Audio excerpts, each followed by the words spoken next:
Selamat datang kembali di channel Hardware. Banyak yang tidak tahu jika suatu negara atau suatu pulau di seluruh dunia terhubung melalui internet dengan perantara kabel, yaitu dengan menggunakan kabel yang berada di bumi, tepatnya dibenamkan di dasar laut, tanpa menggunakan cerita luar angkasa. Kabel yang digunakan adalah kabel serat optik atau fiber optik, yang dimana ketika berada di daratan akan ditanam di bawah tanah, sedangkan untuk di bawah laut tetap akan menggunakan kabel jenis ini dan dibenamkan di dasar laut. Kita akan membahas hal ini lebih lanjut lagi. Bagi yang belum subscribe, silahkan menekan tombol subscribe berwarna merah di bawah, dan klik icon lonceng di sampingnya agar kamu selalu menerima notifikasi dari channel ini. Dan jangan lupa tekan like jika kamu menyukai pembahasan seperti ini.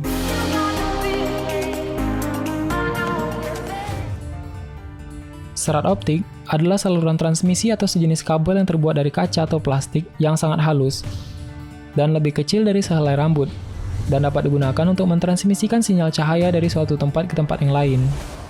Sumber cahaya yang digunakan biasanya adalah laser atau LED. Kabel ini berdiameter lebih kurang 120 mikrometer. Saat ini, dunia sudah memakai kabel generasi ke-6 di mana bisa mengantarkan data dengan kecepatan 5 GB per detik, dan panjang kabel ini pun sudah ribuan kilometer, termasuk di Indonesia. Beberapa pulau di Indonesia sudah terhubung dengan backbone fiber optik yang kita kenal di Indonesia dengan istilah palaparing. Serat kaca yang ada di dalam kabel tersebut dibungkus oleh beberapa bahan lain sehingga kuat dan tahan lama. Kabel yang begitu panjang akan dipasang dan disimpan dalam sebuah kapal besar dan digulung dengan rapi sehingga mudah dilepas. Titik awal kabel itu berada di daratan dan kemudian perlahan akan diturunkan ke dasar laut dengan menggunakan alat yang dikendalikan secara robotik. Jika kabel tersebut sudah cukup, apakah ada teknologi lain yang pernah digunakan oleh manusia untuk menghantarkan data di permukaan bumi ini? Salah satu teknologi militer yang tergolong rahasia dan ini sudah ditemukan puluhan tahun yang lalu bahkan sebelum Badan Antariksa Internasional tercipta. Proyek ini bernama White Alice, yang merupakan proyek rahasia militer yang ambisius.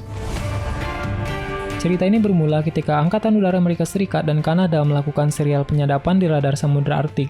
Tapi mereka perlu menemukan cara untuk merelay informasi dari penjuru tanah air secara cepat. Dan untuk itulah White Alice dibuat. Dimulai tahun 1955, Angkatan Udara dan Angkatan Darat membangun jaringan hubungan komunikasi yang menggunakan teknologi terbaru untuk menghubungkan satu sama lain. Transmisi telepon dan data-data yang lain dikirim via microwave, ditembakkan ke udara, memantul di atmosfer, dan yang anehnya adalah semua bagian ini tidak memerlukan satelit sama sekali, dan ini membuktikan bahwa gelombang transmisi yang ditembakkan ke langit tersebut justru memantul ke bumi dan diterima di lokasi receiver, dan proses ini disebut pemancaran troposferik. Kecanggihan teknologi White Alice ini sendiri yang tidak pernah diketahui dunia pada masanya, bahwa hal ini justru selain bisa digunakan untuk telepon, White Alice juga bisa digunakan untuk video call dan chatting, dengan kata lain, gratis. Dan yang paling penting dengan teknologi ini adalah bagi militer bahwa jaringannya bersifat aman, anti-sadap. Sinyal yang dipantulkan hanya bisa diterima tepat di titik lokasi yang ditentukan, jadi hampir mustahil informasinya bocor di tengah jalan. Jaringan sejenis menyebar di seluruh dunia. Amerika Serikat bahkan menghubungkan Hawaii ke Filipina lewat sistem penyebaran Pasifik. Menariknya, White Alice terus digunakan sampai akhir 1970-an untuk jaringan telepon sipil. Dengan kata lain, masyarakat pada saat itu diperbolehkan untuk menggunakan teknologi serupa dengan White Alice ini. Dan sampai sekarang, militer masih menggunakan jaringan sejenis pemancaran troposferik ini karena masih sangat aman. Teknologi White Alice ini masih digunakan dan dikembangkan, dan ini menjadi rahasia militer. Tidak akan ada berita media yang secara terbuka menyiarkan hal ini, dan ini menjadi lahan bisnis bagi elit global yang memperoleh keuntungan triliunan dolar dari bisnis yang tentu saja selalu dipergunakan oleh masyarakat dunia saat ini. Lalu bagaimana dengan satelit? Pada tahun 1956, Margulis memisahkan diri dari penerbit yang sudah mapan untuk membentuk perusahaannya sendiri, Renown Publications. Dengan mendaftarkan rekan lamanya, Sam Merwin, sebagai editor awal, Margulis menciptakan fiksi ilmiah satelit dengan tujuan yang jelas untuk bersaing dengan pasar paperback yang baru muncul. Karena novel fiksi ilmiah paperback, terutama yang dikeluarkan oleh S-Books, pada saat itu yang telah menarik pembaca majalah potensial, Margulis menghidupkan kembali kebijakan editorial untuk mengawali cerita, termasuk sebuah novel yang lengkap dalam setiap edisi yang bernama Satellite. Jika hanya untuk waktu yang singkat, Margulis menemukan cara untuk menarik pembaca kembali ke format serial. Dan seluruh cerita ini sangat jelas menggambarkan bahwa ketika rentetan tahun kejadian tentang seluruh proyek bisnis besar ini mulai tercipta, terdapat kejanggalan yang mind-blowing. Kita tahu bahwa teknologi Wade Ellis yang diciptakan di sekitaran tahun 1955, dan pada tahun 1956, Margulis membuat cerita fiksi yang merancang imajinasi masyarakat dunia tentang luar angkasa.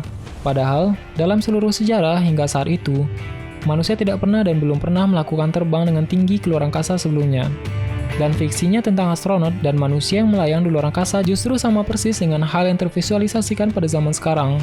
Yang 1 tahun kemudian, pada tahun 1957, isu satelit Rusia yang diluncurkan ke luar angkasa beredar, bukan berbentuk benda yang canggih, namun hanya berupa bola kecil yang diberitakan telah dikirim ke luar angkasa.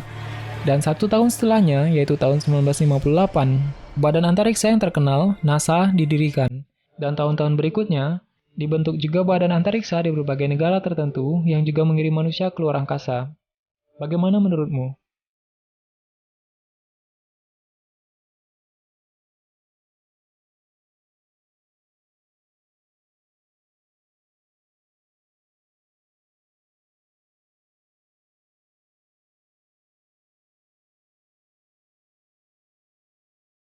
Silahkan berikan tanggapan dan komentarnya di kolom komentar di bawah. Sebenarnya sangat banyak hal yang belum dan akan kita bahas.